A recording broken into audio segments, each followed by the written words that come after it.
Live from Las Vegas, it's theCUBE, covering the AWS Accenture Executive Summit. Brought to you by Accenture. Welcome back, everyone, to theCUBE's live coverage of the AWS Executive Summit here at the Venetian in Las Vegas. I'm your host, Rebecca Knight. We have two guests for this segment. We have Mike Moore, Senior Principal at Accenture Research, and Andrew Wilson, Chief Information Officer at Accenture. Thank you both so much for returning to theCUBE. Good to see you as ever, Rebecca, and to be back in Las Vegas as well. Exactly, back in Sin City, right, here we are. So our topic is innovation, a buzzword that is so buzzy it's almost boring. Let's start the conversation with just defining innovation. What does innovation mean?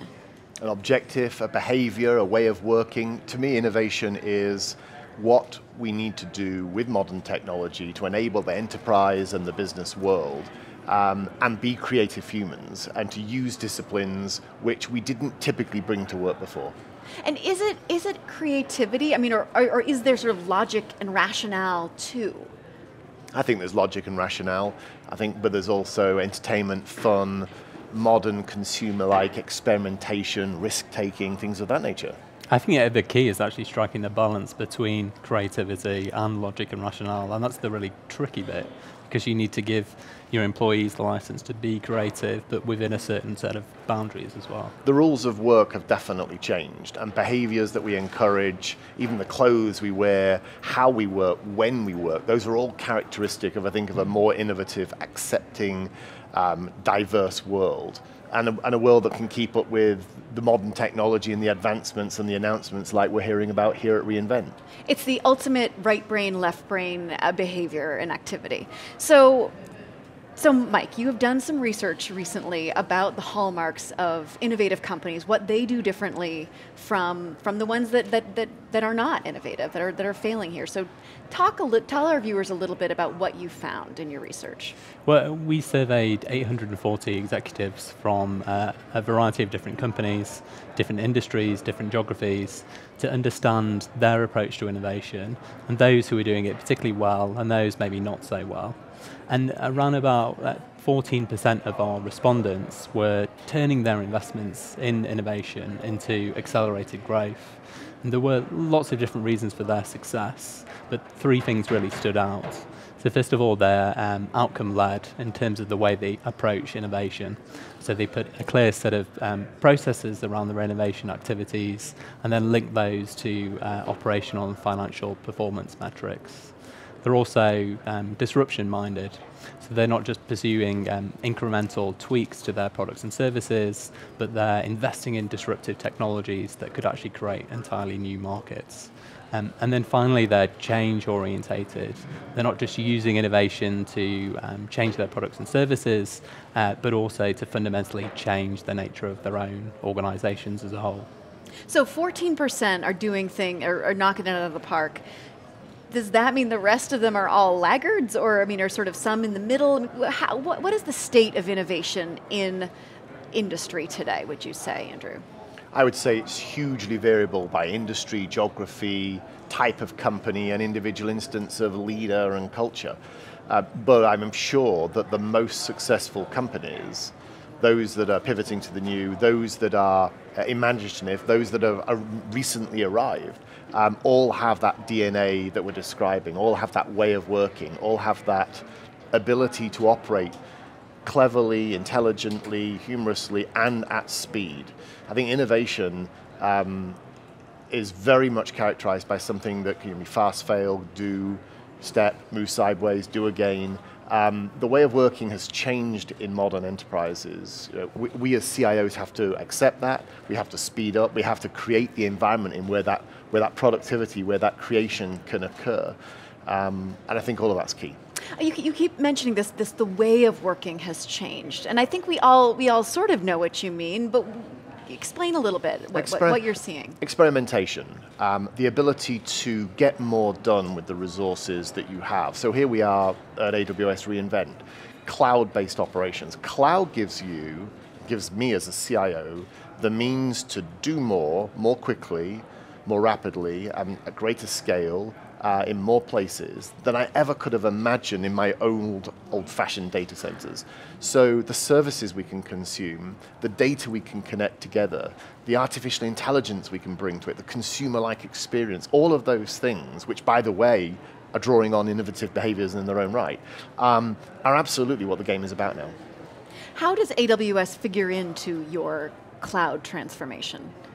Well, for our cloud transformation at Accenture, AWS is one of the core cloud platform providers who power Accenture. We are nearly 95% in cloud. So as an organization, that's very pronounced and typically ahead of most organizations.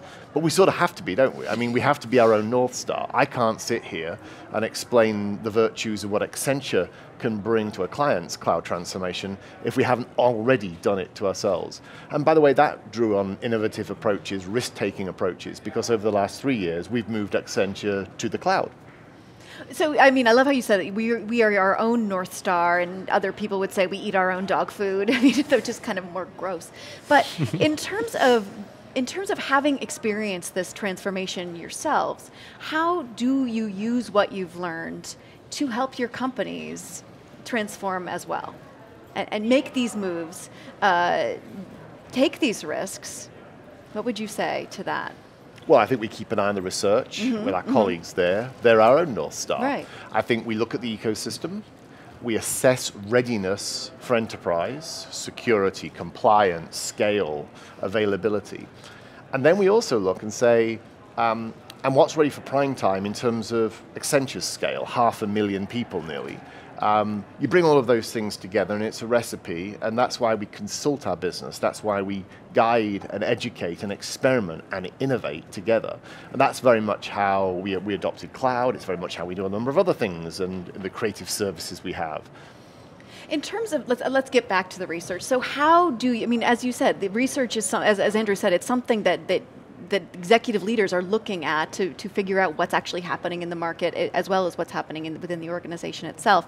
So how do you set your research agenda in terms of figuring out where you want to focus your time and energy and resources? Well, I think we do it in a very similar way to which we, in which we consult with clients. We speak to them. We talk to them about some of the key issues that they're facing, and we always interview a series of executives and also academics to get their perspective at the start of a project. And that's something that we did in this particular instance. And what we heard from many executives was that, to the point that Andrew was making before, the speed and scale of innovation today is happening at a completely different pace than in the past. So product cycle times are just diminishing in every single industry. And as a consequence, executives now need to build new innovation units to make sure that they can respond to that changing market. So that's what we wanted to explore through the research. So in this research, with the 14% doing it well, the 86% sort of either somewhere on the spectrum of doing terribly or figuring things out, getting better, what are their pain points, and sort of what's your advice to those companies? Well, I think if we take the positive spin on it in terms of what the companies are doing well, one of the points that Andrew was making before was how Accenture works with other partners to become more innovative itself. And that's something that we saw many of the high-performing companies doing. So many of them were what we call network-powered. They're not just innovating using their own resources, their own people, but they're drawing on a broader ecosystem of partners to bring the very best products and services to their customers. And they're spending not just on R&D internally, but also on accelerators, incubators, technology-based M&A.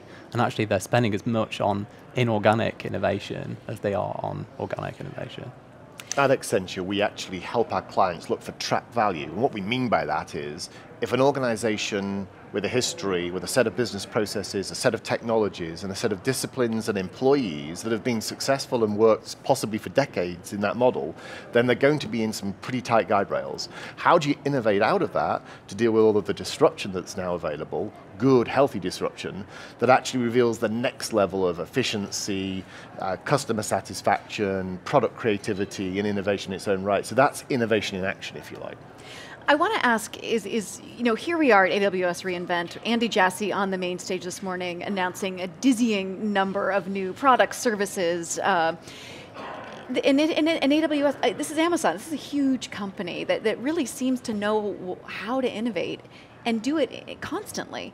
But is that, I mean, can every company be Amazon? You know what I'm saying? I mean, is this really possible and attainable? Is there such a thing as innovation fatigue, perhaps? Well, exactly, right. My view is that you have to find a way to make innovation a constant and a norm.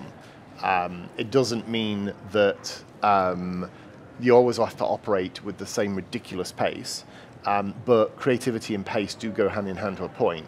But to be ahead, to stay ahead, and to lead an organization of technologists who can comprehend all of these announcements. So you have to innovate in both how you lead and operate as well. It's not just your product, it's your behaviors, because there's just so much coming all the time. Right, and we've seen a number of large companies, not necessarily technology companies, but I'm thinking of Sears and Toys R Us that have really, you've seen what can happen. Look at the attrition in the Fortune 500. And you can see how companies have a half-life now, which perhaps is very different to 20 or 30 years ago. Right, exactly. Well, Mike and Andrew, thank you so much for coming on theCUBE. This was a really, really fascinating discussion. Thanks. Thank you, good to see you again. I'm Rebecca Knight. Stay tuned for more of theCUBE's live coverage of the AWS Executive Summit.